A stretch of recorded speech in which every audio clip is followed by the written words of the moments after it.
Je vous ai dit au tout début que la pièce avait été créée pendant la saison 85-86 parce que le Périscope a décidé de recréer le spectacle 30 ans après sa création. Puis on est en 2015.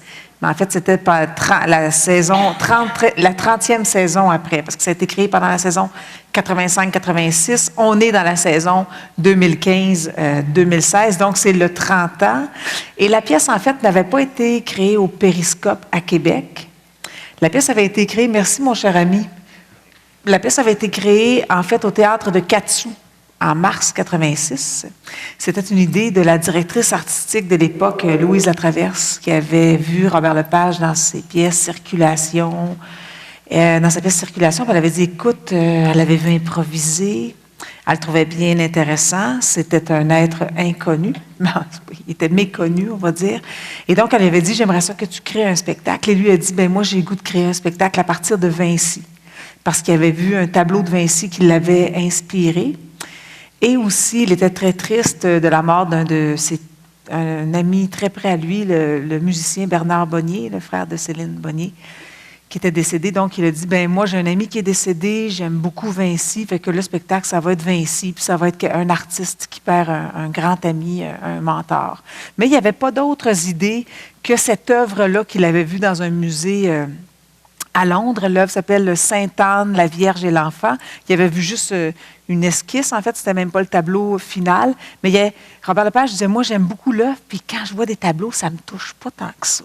Il se sentait mal que les œuvres le touchaient pas quand il allait dans les musées, et cette œuvre-là l'avait touché. Alors, il s'est dit, ben je veux en découvrir plus sur Vinci. C'est donc qu'il avait choisi ça comme ça. Robert Lepage ne travaille pas à partir de thèmes. Hein? Des fois, on fait des improvisations comme à la LNI. Il a été un grand improvisateur de la LNI. On va vous donner un thème, puis vous improvisez. Lui, il part de ce qu'il nomme une ressource sensible. C'est-à-dire qu'au lieu de partir sur un thème, la guerre israélo-palestinienne, il ne part pas d'un thème, il part d'un objet. Si vous avez vu sa pièce, la trilogie des dragons, qui était une pièce, enfin, c'est une trilogie, donc 3 pièces. Les autres, ils étaient partis d'une table de cuisine, tout simplement, qu'ils ont transformé, et aussi d'un carré de sable. Ils se sont dit, bien, c'est comme si on creuse dans le Chinatown, puis là, on trouve des objets dans le sable, puis on se rend jusqu'en Chine. Mais il part donc de ressources parce qu'il dit, un thème, on peut s'obstiner. Tu sais, sinon, on prend le thème, je ne sais pas moi, de la guerre. Bien là, vous improvisez, puis vous avez votre opinion sur la guerre. Puis là, moi, je regarde ça pendant qu'on improvise, puis je fais, ben non, je pense pas ça pantoute. Ben non, c'est pas ça. Ben non, parce que pour moi, la guerre, les gens peuvent s'obstiner quand on traite d'un thème. Mais quand on parle d'une ressource sensible, moi, je prends la chaise, je la transforme, je fais quelque chose. On peut aimer ou ne pas aimer, mais il trouvait que les gens ne s'obstinaient pas sur une ressource sensible, alors qu'on peut s'obstiner sur une thématique.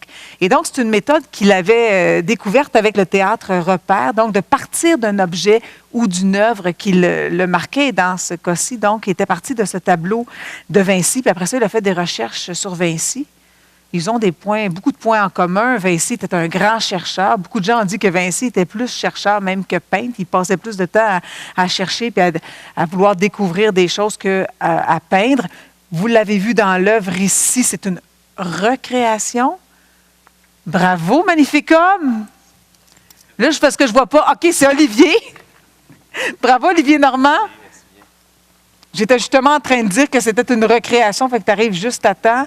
Parce que donc, vous n'avez pas voulu... Et là, je n'ai pas si vous avez des questions à poser à Olivier. Je vous dis, l'œuvre a été créée en 86, vous l'avez créée 30 ans plus tard. Vous n'avez pas voulu faire du Robert Lepage, là, vous autres? Ben non. Je ne sais même pas s'il fonctionne, mais honnêtement, c'est ça, vous m'entendez.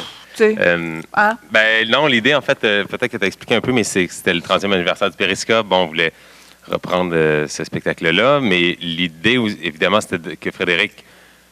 il voulait faire sa version de ça, puis on n'avait pas vraiment d'intérêt de refaire la même version puis faire comme une pièce de musée un peu. C'était plus de voir comment cette œuvre-là qui a été marquante il y a 30 ans, qu'est-ce qu'elle a à dire encore une génération d'artistes plus tard, puis qu'est-ce que ce travail-là qui était hyper important au Québec puis dans l'œuvre de Lepage, qu'est-ce que ça nous a transmis à nous? C'était aussi pour mesurer le passage du temps, c'était ça qui nous intéressait. Ouais. Parce que ce qui est extraordinaire, c'est qu'il existait une captation, mais un peu boboche de la pièce. Ouais, moi, je ne l'ai pas vue. C'est ça. Ouais. Il existait une captation. Vous avez rien vu. Vous vouliez rien voir de ça pour être un peu vierge face à l'œuvre, si je puis dire. Oui, mais c'est qu'en fait, il n'y avait pas vraiment de texte même. Le texte qu'on avait, c'était des étudiants, je pense, de l'Université Concordia qui avaient fait un genre de verbatim de la captation pour un projet de maîtrise ou je ne sais pas trop quoi. Fait que quand on a reçu le texte, il y avait vraiment beaucoup... J'avais plus entendu parler du spectacle que j'avais vu de texte, finalement. T'sais. Puis il y avait des scènes où il y avait... Comme la scène à la National Gallery à Londres, c'était écrit un détail comme l'empreinte digitale d'un artiste. C'était juste ça, la scène. Puis là, on savait vraiment pas ce qu'on allait faire. En fait. On savait pas c'était quoi la scène. Fait que là, on a dîné avec Robert. C'était un peu sa condition pour qu'on reprenne le spectacle, pour qu'il nous parle qu'est-ce qui était en filigrane en dessous du spectacle. Puis on s'est dit, OK, c'est pour ça qu'il a écrit ça, c'est pour ça qu'il y a cette scène-là. T'sais. Fait que, mais on s'est vraiment approprié le texte puis fait notre version sans voir un peu. Il y a même, vous avez ajouté Frédéric Bouffard, bravo. C'est ça, vous avez ajouté du texte que Robert Lepage improvise. Hein? Fait qu'il improvisait, puis il y avait des cues que les gars savaient quand il est rendu à ce cue-là, on part la musique ou quoi que ce soit. C'est pour ça que vous n'aviez pas beaucoup de texte aussi. Oui, c'est ça, il n'y avait pas beaucoup de texte parce qu'il y avait des scènes où c'était hyper visuel. La scène à Londres, justement, je pense qu'il prenait des photos d'étoiles, puis là, il ouvrait son appareil photo, puis là, il développait ça comme s'il faisait des photos des détails. Fait que nous, on a gardé comme l'idée que Philippe est vraiment marqué par une toile. T'sais, il voit un détail, puis ça le transforme complètement. Puis, en lisant sur Léonard de Vinci, on a trouvé des trucs qui n'étaient pas connus à l'époque, dont cette idée-là d'empreinte digitale. C'est que récemment, disons début des années 2000, ils ont passé des toiles de Vinci au rayon X, puis ils ont comme pu découper chacune des couches. Donc, ils ont vraiment vu comme la première couche, la deuxième couche, les esquisses, puis ils ont vraiment vu sur la dernière couche des empreintes digitales. Ça, c'était une chose qui n'était pas connue il y a 30 ans, mais on trouvait que c'était intéressant, puis ça correspondait à l'idée qui était déjà dans la scène. De toute façon, comme il y avait des trous dans le texte, vous deviez ajouter du texte. Oui, du texte, ou en tout cas, pour nous, c'était comme des morceaux qui... Il y avait comme des petits passages à vide pour nous, en tout cas, puis à un moment donné, quand on a mis nos morceaux en place, tout ça, ça s'est tenu. Ne vous gênez pas si vous avez des questions pour nos artistes. Aussi, dans la pièce originale, il n'y avait qu'un seul personnage. En fait, c'est pas vrai, il n'y avait pas qu'un seul personnage. Il n'y avait qu'un seul comédien, Robert Lepage, qui faisait tous les personnages. Frédéric a décidé de séparer ça en deux. Donc, toi, tu joues le guide aveugle. Est-ce que vous pouvez nous expliquer pourquoi ce choix de Frédéric Dubois de décider de faire jouer la pièce par deux interprètes, alors qu'à l'origine, Robert la jouait tout seul? Tout seul. Je pense qu'une des idées, c'était que Philippe, c'est vraiment son parcours un peu, puis le personnage du guide, c'est comme c'est vraiment un guide pour lui, il fait le prologue. C'est-à-dire que dans l'histoire, il vient, il parle au public au début, il est un peu en retrait d'histoire, puis c'est comme s'il traçait le sentier à Philippe, alors que Philippe, on le suit, puis les autres personnages que je joue, c'est lui aussi, c'est un peu en tout cas, on les voit à travers son œil, donc on trouvait ça intéressant d'avoir vraiment le parcours de Philippe, de se concentrer là-dessus, puis d'avoir, alentour de ça, le personnage qui intervient, qui le guide, qui le mène à quelque part. Là, tu parles dans le micro, je ne sais pas, je me sens mal que ton ami en ait pas un. Je t'en donnais un coup, mais on n'est même pas sûr qu'il marche. Mais c'est juste pour que tu aies l'air, toi aussi, d'avoir un micro, tu comprends? Test. Tu vois? Non.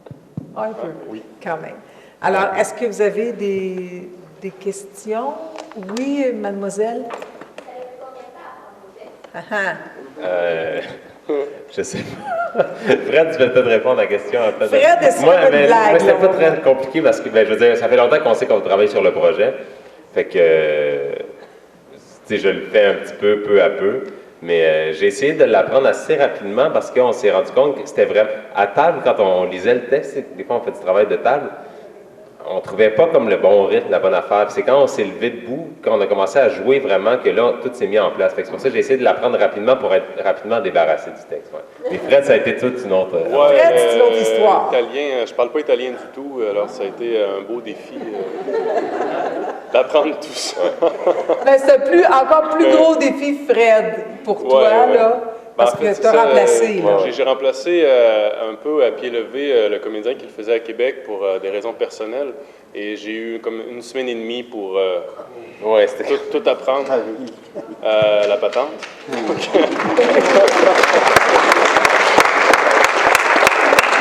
Mais là ça fait comme combien de shows qu'on fait? On est rendu à 10? En tournée, ouais. En tournée, c'est à peu près mon 10e. Donc là, je commence à être plus à l'aise. Mais il y a encore des petits moments, comme ce soir, je me suis trompé un peu, mais... On parle pas italien. C'est ça, la plupart des gens ne parlent pas italien, donc ils ne peuvent pas trop s'en rendre compte, là, mais moi, je le sais. Mais je suis encore en train de peaufiner mon italien. Ça s'en vient. Moi, je l'ai vu à la première. Je t'ai vu, en tout cas, c'était une de tes premières à l'Assomption, puis c'était déjà impeccable. C'était, en tout cas, Longueuil, l'Assomption, c'était c'était déjà très bon. Est-ce que, oui? Oui, en fait, si vous avez exemple, vous avez d'autres représentations devant ici, vous êtes accroché après quoi pour l'interprétation? C'est une bonne question.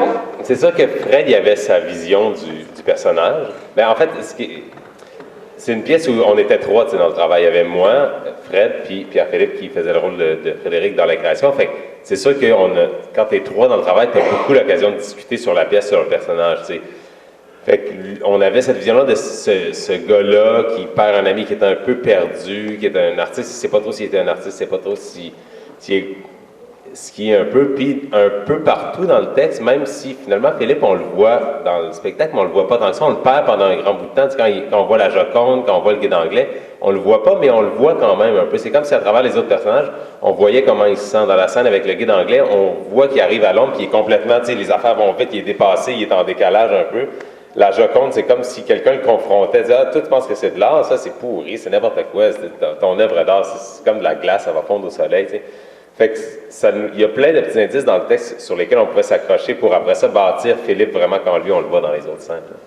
Et aussi Pierre-Philippe Gay qui travaillait avec vous. Oui. Et avait quand même été l'assistant de Robert Lepage. Oui, c'est ça. À la création, il avait été l'assistant. Fait que des fois, quand on avait des questions vraiment, des affaires qu'on ne savait pas pantoute c'était quoi ou pourquoi c'était là, des fois, il y avait des réponses. Puis nous, après ça, on pouvait décider de faire ça nous intéresse ce que Robert faisait à l'époque ou on va faire d'autres choses. T'sais. Ça nous permettait de nous situer un peu. Le côté corporel, justement, on peut reconnaître un peu du Robert Lepage. Est-ce que tu t'en es inspiré ou si eux autres qui ont travaillé avec ça? C'est sûr que même dans l'écriture, sa mise en scène ou la signature de sa mise en scène, on a trouvé qu'elle était présente quand même dans le texte. Parce qu'il y a beaucoup de changements. Fait obligatoirement, si je joue, je sais pas, 4 personnages dans le spectacle, il faut que, puis les scènes sont assez courtes, puis ça démarre rapidement, il faut que ça soit clair, le signal que j'envoie au public, puis qu'au premier coup d'œil, quand je faisais Philippe, puis là, je fais le guide de Londres, il ne faut pas qu'on passe comme 2 minutes à se demander si tu Philippe avec une casquette ou si un autre. Je comprends pas trop, il faut qu'au premier coup d'œil, on comprenne c'est quoi. C'est la même affaire quand je rentre, puis après ça, c'est la Joconde, il faut qu'on comprenne tout de suite c'est quoi, parce que le rythme, il est très clippé, tu sais. Fait que c'est sûr que dans l'écriture, je pense que la mise en scène, il y avait des traces de ça dans l'écriture aussi déjà. Okay. Ça transparaissait déjà un peu. Est-ce que vous avez jonglé avec l'idée de mettre la pièce en 2015? Parce qu'on est en 2015, vous auriez pu dire, ben regarde, on l'adapte, qu'est-ce que notre génération aujourd'hui a à dire avec ça? Avez-vous jonglé? Oui, au début, un petit peu, on a pensé qu'est-ce qu'on fait, le médecin en 2015, mais la raison pour laquelle on a gardé ça en 85, c'était surtout pour l'idée du voyage. C'est voyager en Europe en 85, même si ça fait pas comme 200 ans, mais c'était vraiment différent, tu sais. Aujourd'hui, tu sais, moi, j'arrive de 2 semaines en Europe, puis je veux dire, j'étais ailleurs, puis tout, mais tu sais, je peux appeler tout le temps, je peux communiquer par Internet, par Facebook tout le temps, tu sais. Je suis pas vraiment isolé. Alors qu'en 85, si tu vas appeler, on voit la scène où il appelle, là, il faut que tu trouves une poignée de change, j'y appelle, là, ça dure 2 minutes et quart, là, ça raccroche, puis là, je peux envoyer une carte postale.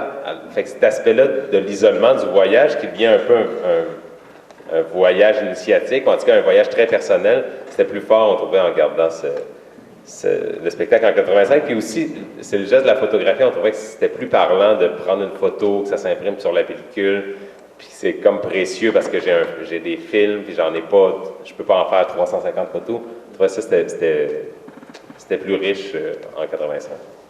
Même si vous nous faites un petit clin d'œil... Ah, vous l'avez remarqué, le petit clin d'œil selfie, ou le petit clin d'œil à Gérard Depardieu qui... Oui. ne devait pas être dans le texte original. Non. Est-ce que vous avez... À quel moment Robert Lepage est intervenu dans le processus que vous l'avez approché? Est-ce que c'est au début du spectacle ou en cours de route? Ben, c'est sûr qu'au début, Frédéric Dubois et Amandine Gauthier, la directrice du Périscope, ils sont allés voir Ex Machina, la compagnie de Robert, pour demander est-ce qu'on aimerait ça reprendre le spectacle et tout. Finalement, ils ont accepté. Puis après ça, la seule fois, ils nous ont vraiment donné carte blanche pour le spectacle. Tu sais. Puis la seule chose, c'est qu'on est allé dîner un midi ensemble parce que Robert voulait nous expliquer ce qui était à la base du spectacle, pourquoi il avait écrit ça, puis dans quel contexte il avait écrit ça. Puis nous, on avait des questions aussi. c'est juste ça qui... C'est de la seule façon dont on est intervenu. Fait que c'était quand même vraiment généreux de nous donner son œuvre puis de dire « Faites maintenant ce que vous voulez avec ». C'est quoi qui vous a motivé à la base de faire ce spectacle-là? Ben, de choisir celui-là? Ben, c'est sûr que tout était un peu aligné, tu sais, le 30e anniversaire du Périscope, le premier solo de Robert. Puis l'autre chose qu'il faut dire aussi, c'est que Ex Machina, sa compagnie, est encore installée à Québec, tu sais. Puis c'est quand même une trace, c'est quand même c'est une présence très forte à Québec, mais c'est une présence qui donne beaucoup d'énergie. Moi, je reste à Québec et je travaille là-bas. Il donne beaucoup d'énergie, c'est-à-dire que c'est sûr que Robert il voyage partout à travers le monde, sauf qu'il est souvent à Québec. Tu sais, il va voir les spectacles dans les petites salles, on le côtoie beaucoup. Fait que c'est sûr que ça nous a beaucoup...